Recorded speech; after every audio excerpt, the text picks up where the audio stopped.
Hello, Standard 2. Today we're going to be doing this interactive worksheet.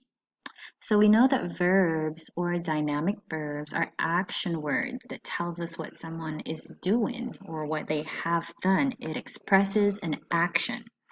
So what we're going to do is read the sentences and write down all the verbs we see from each sentence in the box below. Make sure you take your time and read carefully. So it says, Mommy carries the baby to the bedroom to clean him, dress him, and feed him.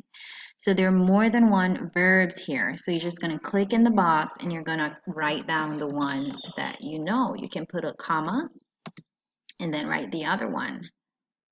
Carries the baby to the bedroom, cleans, that's an action, dress him, and feed him.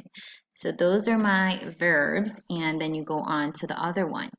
Now I'm going to go down, there are 7 of those, to this one here, where it says put an X next to the words that are not nouns. Now we know what nouns are. Common nouns are any person, animal, place, thing, or idea, and then proper nouns are a specific person, place, and animal, thing, or idea, right? Very specific. So is toilet a noun? Yes, if it is a noun, I will put a C next to the words that are nouns. So I'm going to put capital C there.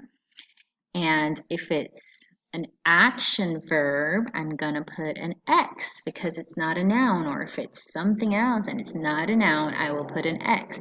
And when you're finished, you press finish. Now, when you press finish, this will pop up. You're going to email answers to my teacher or check my answers. I need you to press check my answers, and it will show you in red anything that wasn't right, and it will show you in green the ones that were correct. So you're going to press check my answers, okay? All right, go ahead and complete this. Bye.